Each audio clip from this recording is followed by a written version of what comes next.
To understand America of the 1930s, you have to begin with something that is easy to overlook. Before the Great Depression, the United States imagined itself as unshakable. The 1920s had created an illusion of endless growth, a booming market, rising cities, and a national confidence so strong that few could imagine it disappearing. Then, almost overnight, the foundation cracked. The crash of 1929 didn't simply pull money out of the stock market. It pulled certainty out of American life. What followed was not just an economic downturn, but a transformation that touched every family, every town, every industry, and every idea the country had about itself. People lost jobs, homes, savings, security, but what truly vanished was a national sense of stability. The country that entered the 1930s was not the same country that would leave them. Across the nation, everyday routines collapsed. Factories that had been symbols of American productivity stood silent. Banks that once projected trust closed their doors without warning. Entire streets in industrial towns darkened as power was cut to shuttered businesses. Workers who had spent years thinking their jobs were permanent found themselves waiting in lines that stretched for blocks. Farmers watched crops wither, not from drought alone, but from the crushing realization that no one could afford to buy them. People described the decade not as a single crisis, but as a series of quiet, personal upheavals. Plans changed, expectations faded, and families learned to adjust to a new kind of uncertainty. Yet within these struggles, something else began to emerge. Not suddenly, not dramatically, but slowly, in the rhythm of daily survival. America was being reshaped, not only by loss, but by adaptation. Communities that had once been self-contained began depending on each other in ways they never had before. Neighbors shared food, tools, and responsibility. Churches and local organizations stepped in where institutions failed. Families moved in together, often across generations, forming crowded but resilient households. Even in cities where unemployment soared, people found ways to create informal support networks, trading skills, sharing work, and building new forms of community that had not existed in the optimistic years before. The Great Depression changed Americans' relationship with work. Jobs were no longer something to take for granted. They became symbols of stability, identity, and luck. People learned new trades, accepted temporary work, took jobs far below their previous status, not out of ambition, but out of necessity. And in that necessity, a new American mentality began to form. One built on endurance rather than expectation, adaptation rather than assumption. The decade also changed how Americans saw their government. Before the Depression, federal institutions were distant, abstract, and often irrelevant to daily life. But as the crisis deepened, the government became a visible presence through public works, relief agencies, and new programs designed to rebuild confidence in the system. These changes didn't transform the economy overnight, but they transformed something deeper: the belief that the federal government had a role in protecting national stability. For many Americans, this was the beginning of a new understanding of citizenship. People began to see themselves not just as individuals navigating personal struggles, but as part of a larger national experience. The hardship wasn't isolated, it was shared. A factory worker in Chicago lived through the same uncertainties as a farmer in Oklahoma or a shopkeeper in New York. This shared reality created a form of collective identity that had not existed before. What made the 1930s remarkable was not just the scale of the crisis, but the way it rewired the country's internal structure. Old ideas about endless prosperity were replaced by caution. Old assumptions about independence were replaced by cooperation. Old habits of local thinking expanded into a broader national perspective. The America entering the decade believed in individual success. The America leaving it understood the need for resilience, community, and coordinated recovery. The people who lived through the Depression did not think of themselves as building a new country. They were simply surviving, one day at a time. But in the patterns of their survival, their improvisation, their solidarity, their endurance, they reshaped the foundation of American society in ways that would define the next century. Life in the early 1930s didn't change all at once. It shifted slowly, like a tide that kept rising even when people hoped it would recede. What Americans remembered most vividly was not a dramatic moment, but the steady, unrelenting pressure of daily uncertainty. The feeling that every plan had to be recalculated, every expense reconsidered, every decision weighed against a future no one could predict. For millions, the day began not with routine, but with improvisation. People woke up wondering whether their job would still exist by evening, whether the bank where they kept their savings would open its doors, whether the farm they worked could survive another season of falling prices. These worries were not dramatic. They were constant. And in that constancy, the Depression reshaped how Americans understood stability. Food became a central measure of endurance.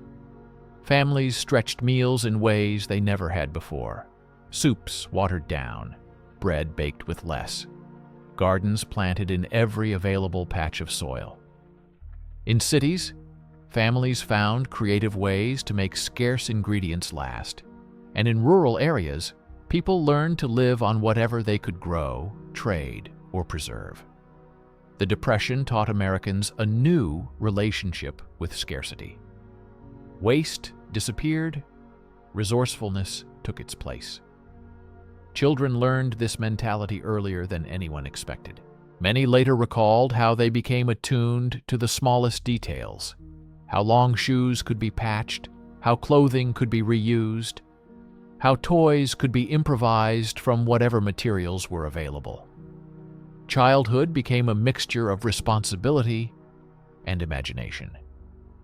For many kids, the Depression was the first time they understood that families were systems, and every person, even the youngest, played a part. The experience of work also changed deeply. Americans took jobs they never would have considered before. A skilled machinist might become a seasonal laborer. A teacher might work part-time cleaning offices. A former manager might take a job delivering goods or sweeping factory floors. The Depression flattened social distinctions in ways the country had never experienced. Work was no longer about identity, it was about survival. And yet, in that flattening, something new emerged, a sense of shared struggle. People from different backgrounds found themselves standing in the same relief lines, applying for the same temporary jobs, facing the same uncertainties. This created a quiet kind of unity, not ideological, not symbolic, but human. Strangers recognized each other's hardship without needing to say a word. Urban life transformed as well. City streets that had once felt busy and loud now carried a quieter energy. Storefronts changed, sometimes closing abruptly, sometimes reinventing themselves with whatever goods people could still afford. Street vendors adjusted their prices, barbers extended credit, shopkeepers learned to negotiate rather than insist. The Depression created a culture of flexibility that allowed communities to function even when money was scarce. Rural America experienced the crisis differently, but just as intensely. Farmers struggled not with lack of work, but with falling prices that made their work feel meaningless. They produced food the nation needed, yet couldn't sell it at sustainable rates. Families moved in with relatives, combined farms, or traveled to find seasonal work. The landscape itself once a symbol of independence, became a reminder of how deeply the national crisis reached into every corner of life. As hardship spread, new informal systems appeared. People bartered services instead of paying cash. Clothing was exchanged among extended families. Neighbors repaired each other's tools, shared seeds, watched each other's children, and delivered food to households struggling more than their own. These networks were not organized. They grew naturally out of necessity. But in them, Americans found a sense of community, stronger than many had known before. Public spaces also changed. Libraries became shelters for the mind, warm places where people could read newspapers, look for work, or simply rest without spending money. Parks filled with men discussing job prospects. Churches expanded their roles, offering not only spiritual guidance but practical support. Cafeterias introduced low-cost meals. Even movie theaters adapted, offering discounted tickets or special promotions to keep attendance from collapsing entirely. What makes this era remarkable is not just the hardship, but the way Americans carried themselves through it. Despite the weight of uncertainty, people found ways to keep dignity intact. They ironed their clothes before job interviews even when they hadn't worked in months. They kept their homes neat, even when resources were scarce. They looked out for elderly neighbors. They maintained routines, reading the newspaper, attending community gatherings, participating in local events, as if preserving a sense of normalcy was itself an act of resilience. The Depression did not break the country. It revealed its endurance, and this endurance, built from millions of small decisions and quiet adjustments, began to shape a new national mindset, one that valued responsibility, thrift, community, and the belief that even in the hardest moments, ordinary people could keep America moving forward, one day at a time. As the Great Depression deepened, something became undeniable.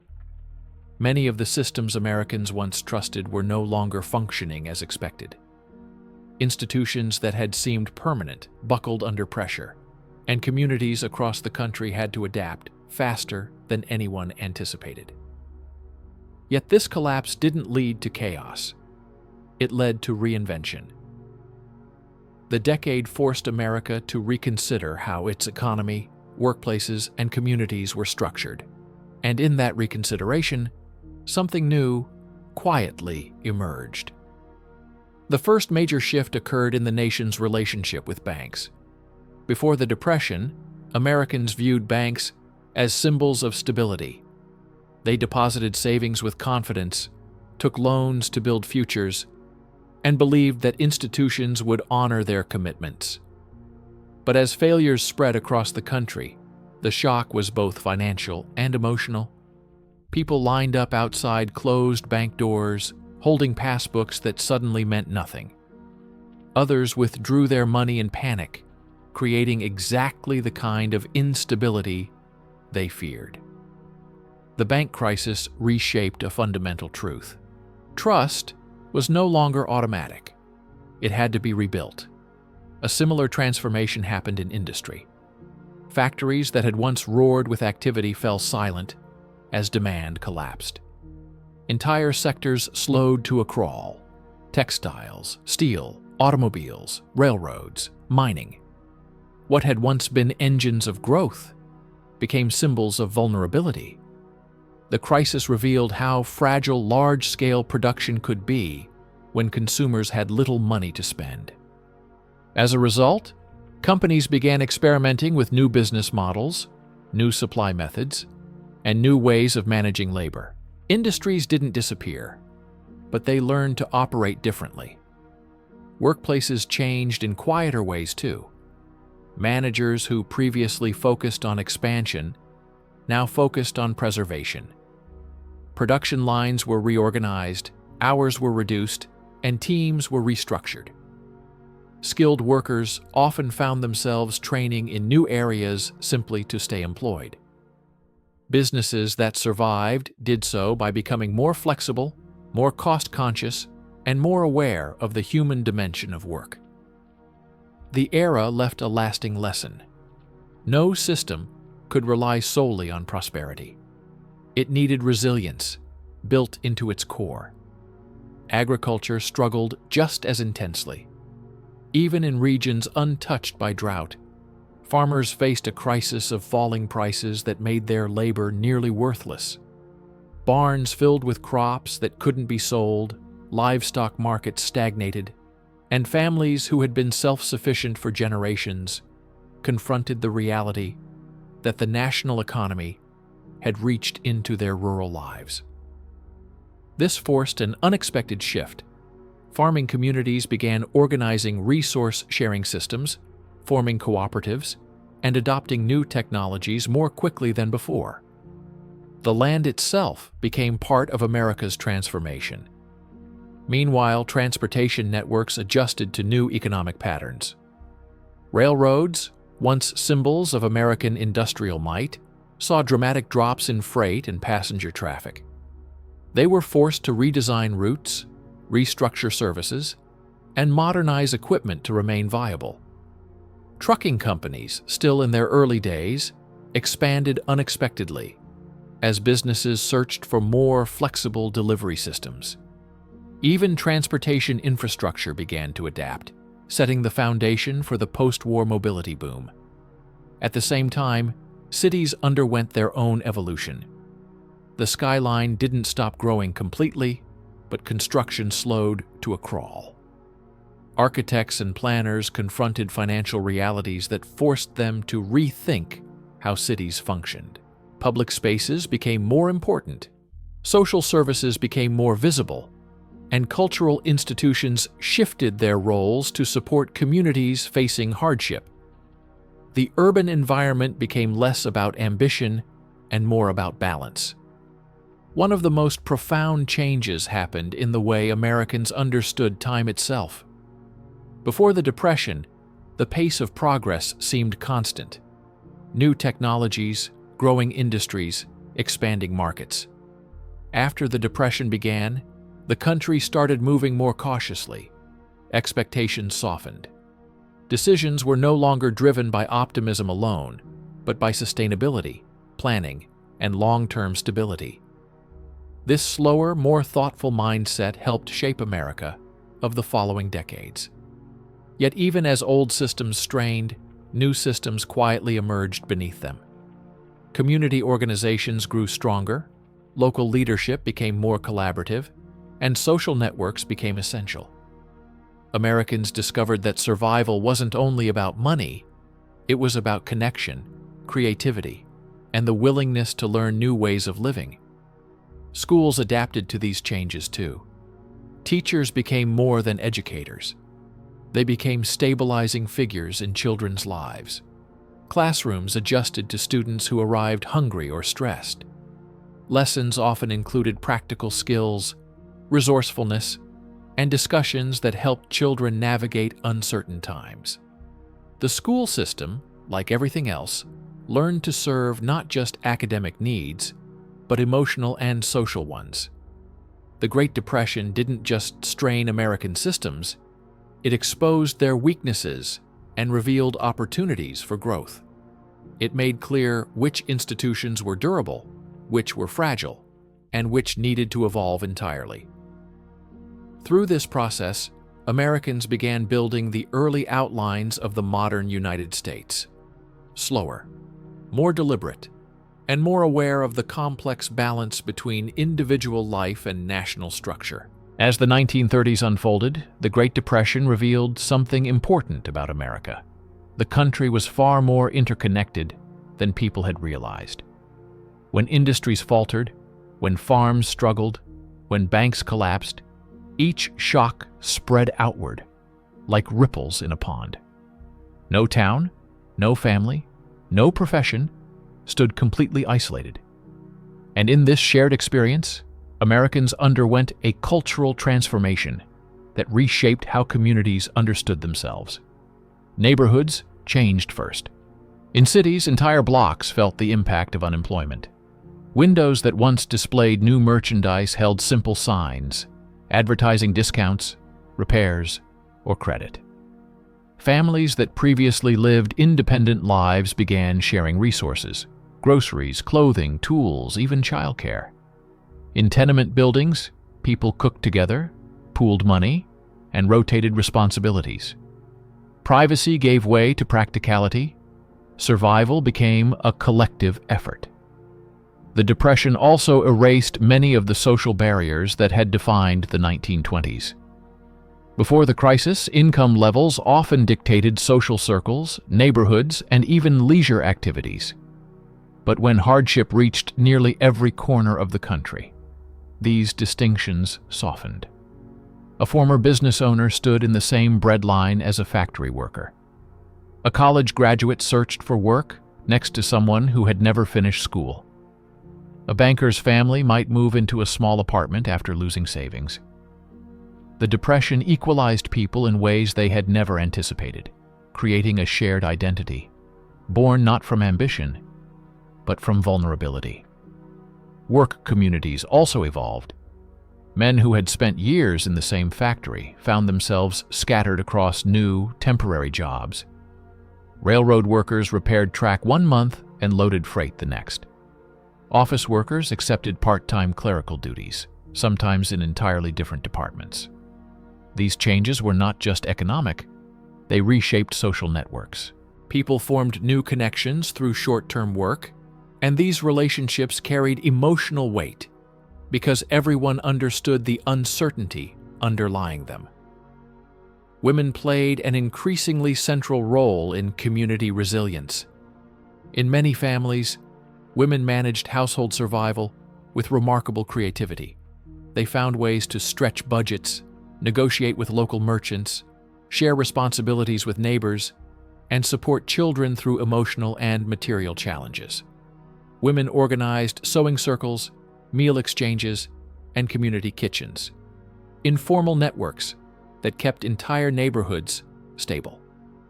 Though rarely recognized at the time, this quiet leadership became one of the strongest pillars of the decade. In rural America, identity shifted around land and labor. Farming communities were used to independence, but the Depression forced them to rely on each other more closely than before. Families shared equipment, traded produce, repaired barns together, and developed cooperative systems to survive falling crop prices. The land remained central to their lives, but it no longer symbolized independence alone. It symbolized shared perseverance. The era also transformed how Americans saw age and responsibility.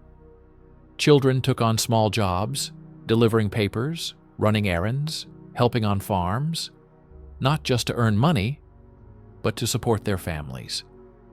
Teenagers postponed dreams of college or travel, choosing instead to remain home and contribute. Older relatives moved in with younger families, bringing experience, stability, and a sense of continuity. Generations lived under one roof, a pattern that reshaped family culture for decades to come.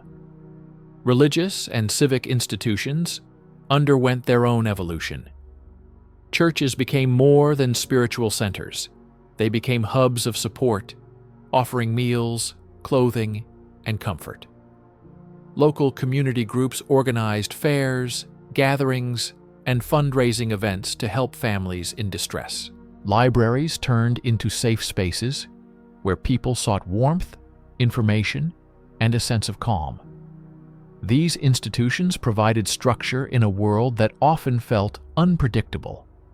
Entertainment changed too. Even in the hardest times, Americans sought moments of escape. Radio became a national companion, a voice in every home, offering news, music, comedy, and storytelling that connected people across states. Movie theaters offered brief relief from daily worries, and their affordability made them one of the few luxuries families still shared. Board games, community dances, and neighborhood events grew in popularity, offering simple joys that strengthened social bonds.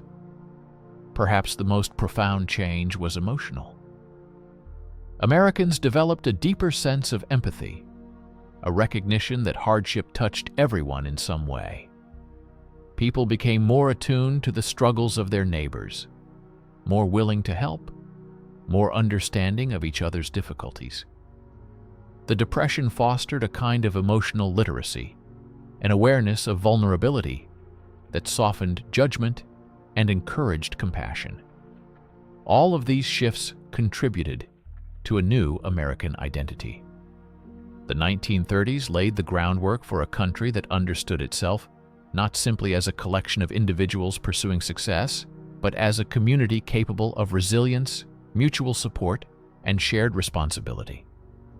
This identity would influence the next century, shaping decisions, institutions, and the way Americans approached challenges long after the Depression ended. As the 1930s unfolded, the most powerful transformation wasn't happening in banks, factories, or government offices. It was happening quietly inside people, in their expectations, their values, their understanding of what life could offer, and what it demanded in return. The Great Depression reshaped the American mindset in ways that would last far longer than the decade itself. For generations, Americans had been raised with a belief in upward momentum, the idea that each year would be a little better than the last, that hard work guaranteed stability, that the system rewarded effort. The Depression cracked that certainty. Families who had done everything right still lost homes, savings, businesses, and futures they had carefully built. This forced a collective reevaluation of what success meant. People learned to live with less, but they also learned to redefine enough. Clothing didn't need to be fashionable, it needed to be durable. Meals didn't need to be extravagant, they needed to be shared. Homes didn't need to be large, they needed to be filled with support, cooperation, and hope. The era produced a generation that valued simplicity, not out of ideology, but out of lived experience, a generation that carried these values into the decades ahead. This shift influenced attitudes toward money as well. Before the Depression, credit and speculation were part of everyday life. After, Americans viewed money with caution. Savings became sacred. Spending became deliberate. Families taught children the importance of budgeting, avoiding debt, and preparing for uncertainty.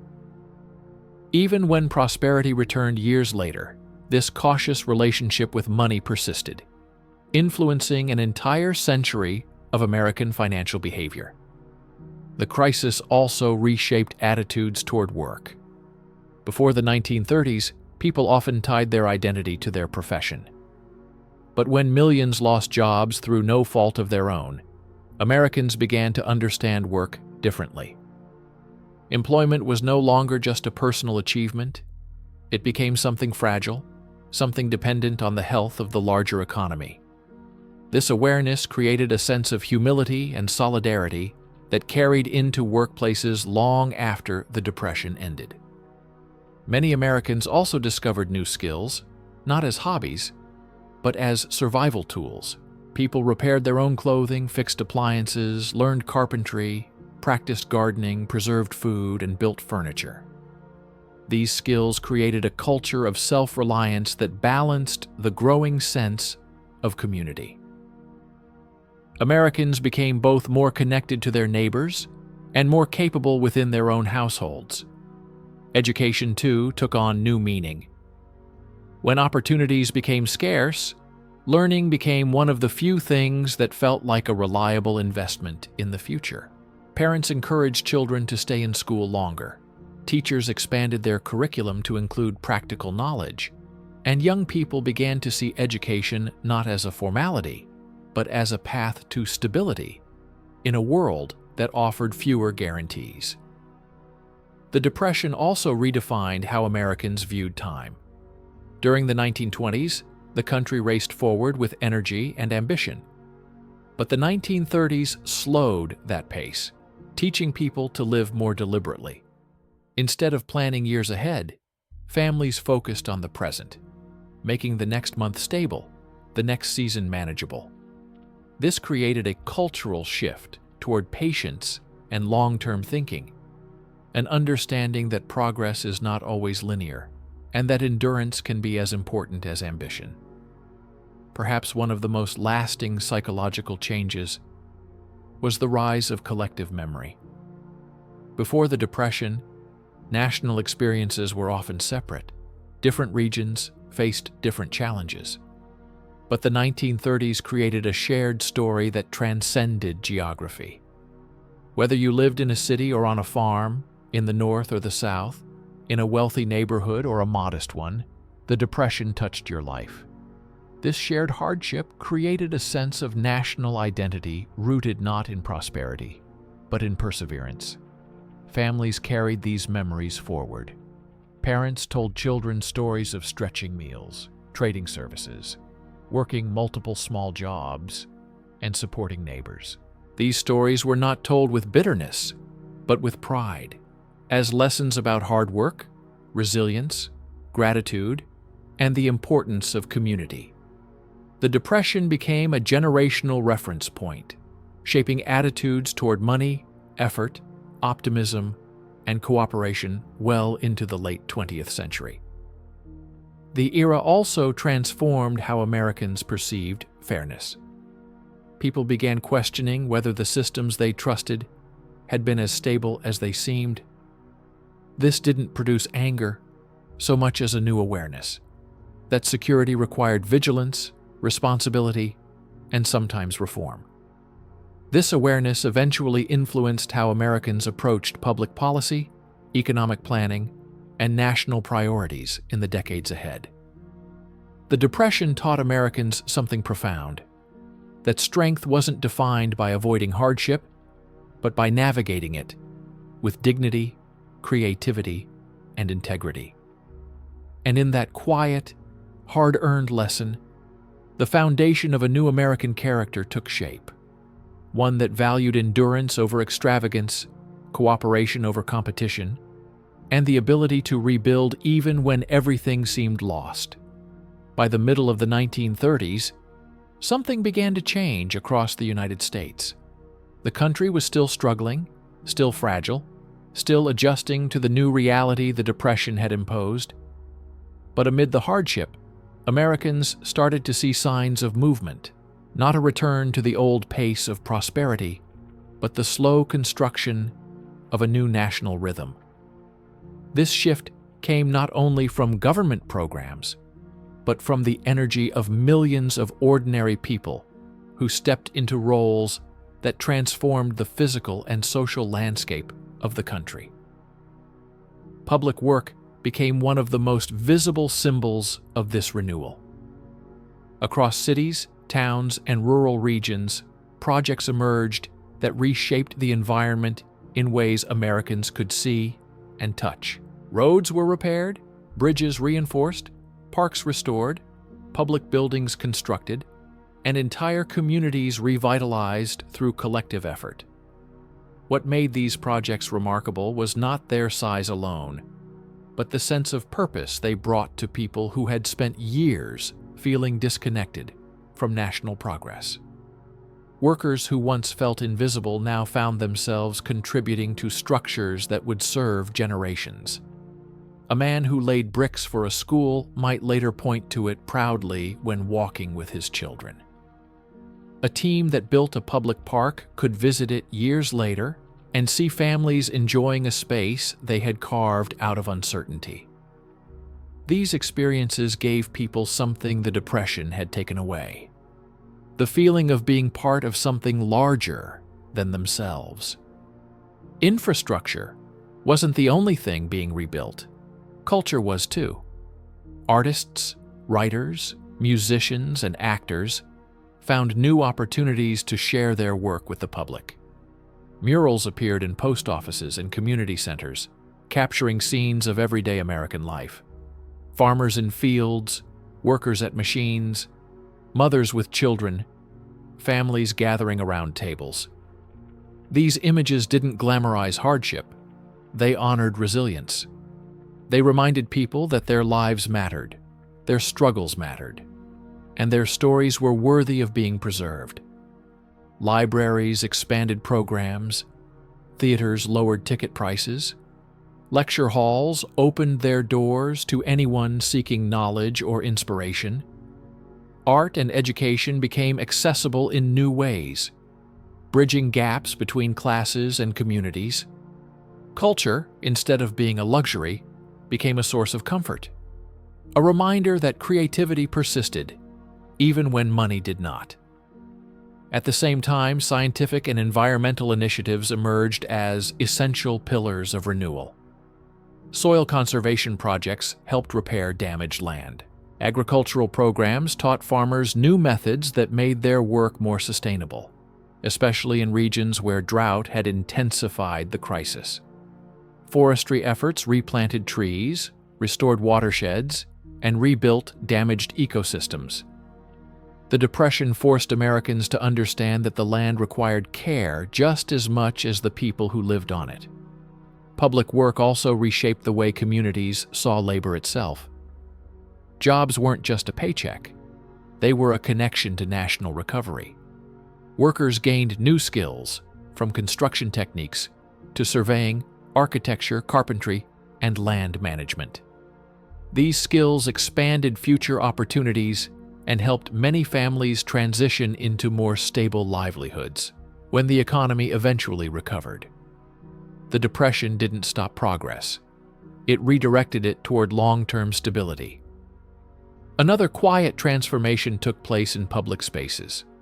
Parks, trails, community centers, schools, and public squares became hubs of social life again.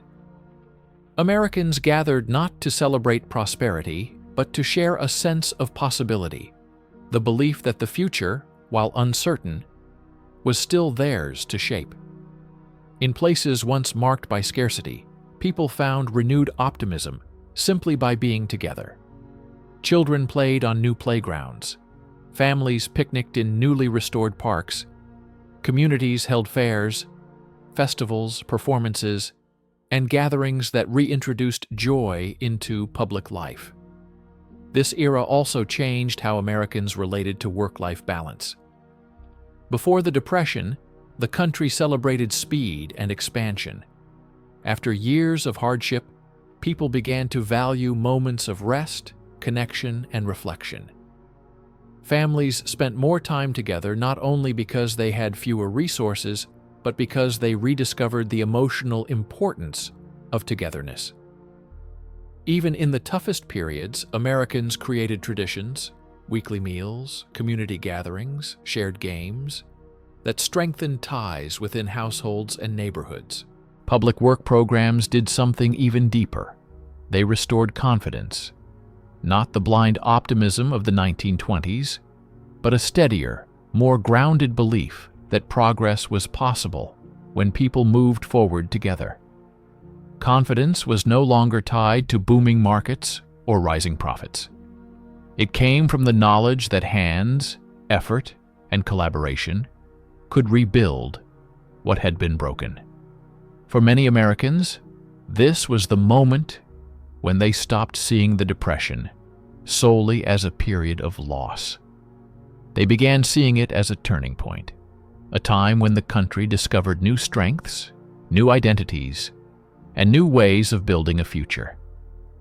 The United States wasn't just recovering, it was redefining itself around endurance, cooperation, and the belief that resilience could be a national virtue. The projects of the 1930s didn't just repair infrastructure. They repaired morale. They repaired dignity. They repaired the sense of belonging that millions had lost. And through this reconstruction, visible in parks, roads, schools, and public art, Americans found evidence that even after the darkest years, a country could rebuild itself, not through rapid growth, but through steady, shared effort. By the late 1930s, something subtle but powerful had begun to take shape across the United States. It wasn't a political movement, And it wasn't an economic breakthrough. It was a shift in the national spirit, a collective understanding that the country was no longer defined solely by prosperity or success, but by the character of the people who endured the hardest years and kept moving forward anyway. This shift didn't begin in government buildings or financial districts. It began in kitchens, porch conversations, factory floors, schoolyards, farm fields, and small-town main streets. It grew out of the decisions Americans made every day. To try again, to help a neighbor, to learn a new skill, to hold on to hope, even when the future felt distant. These quiet choices, repeated millions of times, formed the emotional backbone of a new America. One of the most important changes was the rise of a shared national empathy. Americans had always valued independence, but the Depression revealed how interconnected their lives truly were. People began to understand hardship not as a personal failure, but as part of a larger human experience. A factory worker in Detroit could understand the struggles of a farmer in Oklahoma. A merchant in Boston could relate to a family in rural Georgia. This mutual recognition created a sense of solidarity that crossed regional and social boundaries. Communities reflected this new mindset in countless ways. In big cities, neighbors checked on each other more often. In rural areas, families pooled labor during planting and harvest seasons. Church basements, filled with donated clothing, repaired goods, and shared meals. Parents took turns supervising groups of children so others could look for work. These acts weren't dramatic. They were steady, dependable, and deeply meaningful. Even leisure time changed. Families played more board games, listened to the radio together, hosted simple gatherings, and went on long evening walks. These activities weren't just entertainment. They were forms of emotional stability. They reminded people that life still held moments of joy, even in a time defined by struggle. One of the most striking societal transformations was the redefinition of status. During the 1920s, social hierarchy was often expressed through wealth, fashion, and personal success. But the Depression made clear that circumstances could change quickly, and people began to value character over status. A neighbor who shared a meal became more admirable than one who showed off a new possession. A family who welcomed others into their home earned respect that money could not buy. Prestige shifted from luxury to generosity. This era also shaped how Americans viewed responsibility. Before the Depression, many people believed that life followed a predictable script: education, job, family, stability. The crisis shattered that script, forcing people to create their own paths and accept that setbacks were part of the journey. This understanding strengthened a national belief in perseverance, not the triumphant kind associated with success, but the quiet, consistent kind that keeps a person moving forward through uncertainty. The Depression also changed how Americans approached cooperation. Town councils held more community meetings, parents became more involved in schools, local leaders organized volunteer projects, cleanups, repairs, and resource-sharing programs. Citizens who had rarely interacted with one another suddenly found themselves working side by side to keep their towns functioning. These partnerships created new networks of trust that lasted long after the crisis ended. The American sense of identity shifted too. The country that entered the Depression celebrated speed, expansion, and ambition. The country that emerged from it valued something different: balance, durability, and the wisdom of planning for the unexpected. Americans became more cautious, but also more resilient. They invested in relationships, learned from hardship, and carried those lessons into every aspect of life, from parenting to business decisions to community involvement. Young people were especially shaped by this new environment. Children who grew up during the Depression matured quickly, becoming resourceful, observant, and emotionally aware. They learned early that cooperation was essential, that life required flexibility, and that dignity could be preserved even without wealth. This generation would later become known for its modesty, practicality, and commitment to responsibility, traits directly shaped by the experiences of the 1930s. Even the arts reflected this shift in mentality. Writers, filmmakers, and musicians of the era gravitated toward themes of resilience, perseverance, and community. Stories of everyday people, not glamorous heroes, became central to the nation's creative imagination. This cultural output reinforced the idea that the American spirit was not defined by triumph alone, but by the ability to endure with grace. By the end of the decade, Americans had gained something far deeper than recovery. They had gained perspective. They understood the value of cooperation, the strength of community, and the importance of emotional resilience. They knew that progress could be fragile, that stability required constant care, and that the true measure of a country was not its prosperity, but its capacity to adapt and support its people through the hardest times. This was the new America, quieter, wiser, more grounded, shaped not only by hardship, but by the character revealed within it. While the material world of the 1930s was defined by scarcity and uncertainty, another world grew in parallel, a world of imagination, culture, storytelling, and collective emotion that helped Americans stay grounded, hopeful, and connected. The Great Depression didn't just reshape economics and social structures, it reshaped the country's cultural heartbeat. Perhaps the most unexpected hero of the era was the radio. Before the Depression, radio was a novelty, a modern household luxury that not every family could afford. But as the crisis deepened, radios became essential. They were voices in the darkness, companions during long evenings, bridges that connected families in remote towns to the pulse of the country. Through radio, Americans heard news, music, comedy, dramatic serials, and speeches that helped them make sense of a world turned upside down. Families gathered around their sets as if they were sitting around a communal fire. Children listened to adventure programs that transported them to distant, imaginative worlds. Adults tuned in to commentary that gave structure to the chaos of daily life. Musicians reached households thousands of miles away, offering comfort through familiar melodies. Radio united the country in ways few technologies had ever done, creating a shared cultural experience that transcended geography and social class. Movies played a similar role, offering a different kind of escape. Even when times were hardest, theaters remained surprisingly full.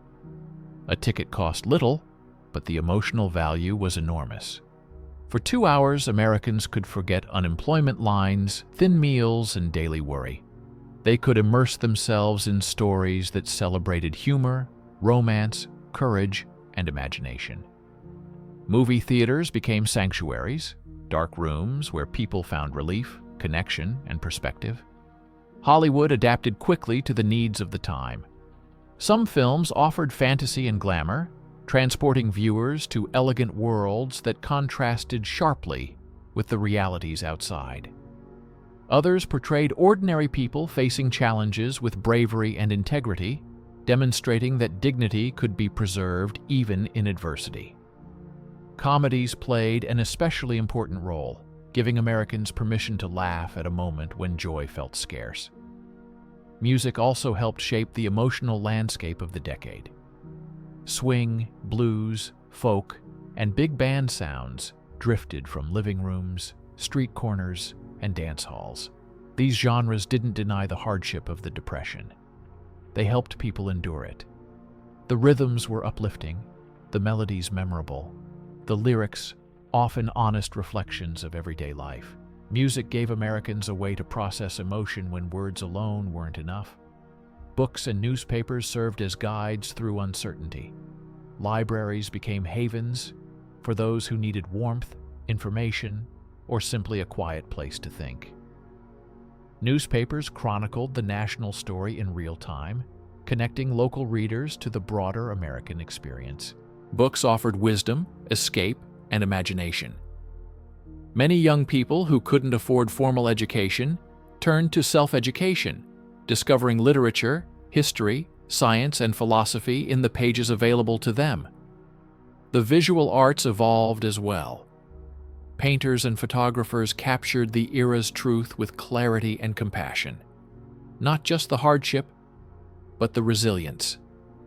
Images of workers, families, landscapes, and communities became part of the national consciousness. They showed a country struggling but unbroken, tired but determined, wounded but still searching for beauty in everyday life.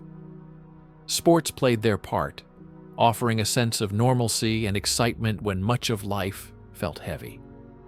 Baseball stadiums filled with fans who found relief in cheering for something larger than themselves. Local teams created community pride. Sports gave people a reason to gather, to celebrate, and to feel connected to a shared American pastime. But perhaps the most important cultural shift was the rise of storytelling. The idea that America, even in its hardest trial, had a story worth telling. Families passed down memories of endurance. Writers captured the mood of the decade with emotional precision. Communities preserved local tales of generosity, perseverance, and resourcefulness. Storytelling became a way to create meaning in a world that was otherwise unpredictable. These cultural experiences didn't solve the Depression. They didn't erase hunger, unemployment, or uncertainty. But they gave Americans something equally essential: a sense of identity, continuity, and shared belonging. Culture helped define not only what the country was going through, but who the people experiencing it were becoming.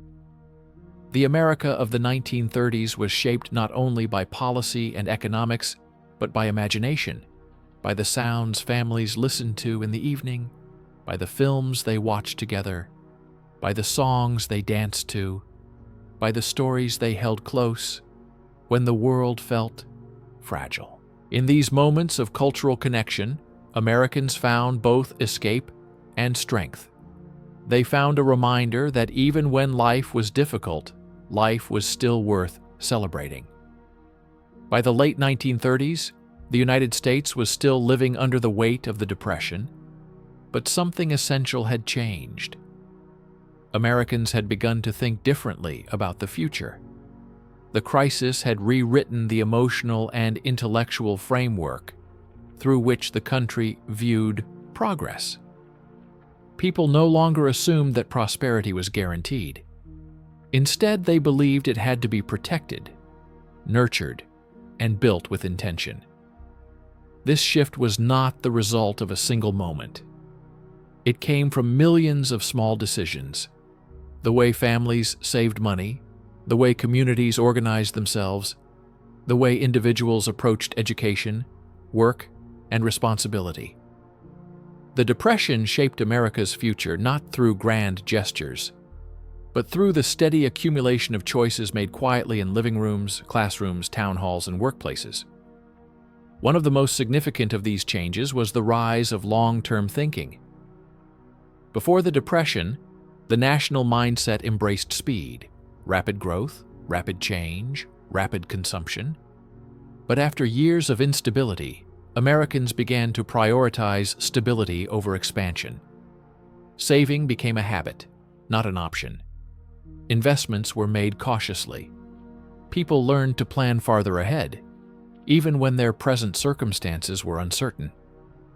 This new mindset influenced everything from how families budgeted to how businesses operated. Education became another pillar of the new future. Parents encouraged children to stay in school longer, understanding that knowledge and skills offered a kind of security that money alone could not guarantee. High school attendance rose. College, once unattainable for many, became a dream families were determined to pursue. Schools adapted by offering more practical subjects, better vocational training, and classes designed to prepare students for a world where flexibility mattered as much as expertise. Workplaces also changed. Companies that survived the Depression came to value efficiency over display, reliability over risk, and long-term stability over short-term gains. Employers learned the importance of treating workers not as interchangeable parts of a machine, but as individuals whose well-being influenced productivity and success. This shift laid the foundation for later workplace reforms, employee rights movements, and the rise of organized labor in the decades that followed. Families adjusted their expectations as well. The Depression taught them that life was unpredictable, and many responded by building stronger safety nets. Multi-generational households became more common. People saved emergency funds when possible. Budgeting became a life skill passed from parents to children. Family roles changed too. Decisions were often made collectively, with each member contributing to the household's survival. Communities, deeply shaped by resource sharing during the hardest years, carried this spirit into the future. Local organizations, clubs, volunteer groups, and community centers gained importance as people continued to rely on collective support. The sense of "we're in this together," born from necessity, became part of the cultural fabric. Even when the economy improved, communities remained more connected than before. Another long-lasting impact was the preservation of memory. Americans did not forget what the Depression felt like: the uncertainty, the scarcity, the quiet dignity of perseverance. Even decades later, people who lived through the 1930s remembered the value of a steady job, a stocked pantry, and a reliable neighbor. These lessons shaped how they raised their children, how they approached risk, and how they viewed national change. The Depression became a reference point, a reminder of both vulnerability and resilience. This era also influenced national priorities. While public policy is outside the scope of this narrative, it is undeniable that Americans developed a stronger belief in systems that could support stability. People understood that the nation's strength depended not only on innovation and ambition, but on the ability to withstand downturns and protect those who were most vulnerable. This wasn't ideological. It was practical. It was based on lived experience. Perhaps the most profound transformation was emotional. The Depression taught Americans to balance hope with realism. Optimism remained a core part of the American identity, but it became a grounded optimism, one that recognized hardship while still believing in the possibility of renewal. This combination of humility and determination became a defining characteristic of the generation that would later guide the country through war, Reconstruction, and global leadership. By the end of the decade, the United States was not the same nation it had been before the Depression. The change wasn't loud or dramatic. It was subtle, steady, and deeply rooted. A country once driven by the promise of endless growth had become a country defined by resilience, foresight, and the belief that strength came not from avoiding struggle, but from learning how to rebuild after it. The Americans of the 1930s didn't know they were shaping the future. They simply adapted, supported one another, and acted with the resolve their circumstances required. But in doing so, they laid the groundwork for the America that would emerge in the mid-20th century, more unified, more cautious, more experienced, and more capable of facing whatever challenges lay ahead. By the time the 1930s drew to a close, the United States had not simply survived the Great Depression. It had been reshaped by it. The nation that entered the decade, believing in unstoppable prosperity, emerged with a new sense of identity, forged through hardship, reflection, and collective resilience. This transformation did not happen in government halls or stock exchanges alone. It happened in homes, fields, workshops, railroads, classrooms, and neighborhoods. It happened inside millions of ordinary citizens whose endurance became the blueprint for a new America. The clearest evidence of change was the way Americans viewed themselves. Before the Depression, the country celebrated ambition, individual success, and the rapid rise of industry. But by the end of the decade, Americans had developed a more balanced understanding of what strength meant. Strength was not in wealth alone. It was in cooperation, thrift, planning, and the ability to adapt. Prosperity was no longer assumed. It was something to be built carefully, guarded responsibly, and shared thoughtfully. This shift touched every part of society. Families became more resourceful, more united, and more appreciative of stability. They carried forward traditions created during the hardest years, saving food, preserving tools, repairing clothing, reusing household items, and relying on shared responsibility. These habits became part of the national character, influencing generations long after the Depression ended. Communities grew stronger as well. Neighborhoods that had once functioned independently emerged from the decade with deeper bonds and a greater sense of interdependence. People understood the importance of checking on one another, supporting local businesses, sharing knowledge, and building informal safety nets long before the term existed. The Depression proved that communities were not just geographic units. They were living networks of support. Workplaces changed, adopting lessons in stability, sustainability, and respect for the human side of labor. Employers learned that workers were not replaceable parts, but central pillars of productivity. Employees learned the value of adaptability and the importance of lifelong learning. These changes set the stage for a more balanced relationship between employers and workers in the decades that followed. Culturally, the 1930s created a nation more aware of its own stories. Americans remembered what it meant to endure hunger, scarcity, uncertainty, and fear, but they also remembered how they overcame these challenges. Storytelling, music, film, literature, and visual art preserved the emotional register of the decade, ensuring that the lessons of resilience would never be forgotten. The Depression became more than a historical event. It became a shared memory that shaped national identity. Even leisure evolved. People carried into the future a deeper appreciation for simple pleasures: a family meal, a quiet evening, a neighborhood gathering, a day spent outdoors. These small joys, once overshadowed by the pace of modern life, became treasured reminders of what truly mattered. Emotionally, the United States gained a new maturity. The Depression taught Americans to balance optimism with realism, ambition with caution, and independence with cooperation. People learned to accept that life could change unexpectedly, and that resilience depended not on avoiding hardship, but on facing it with patience and dignity.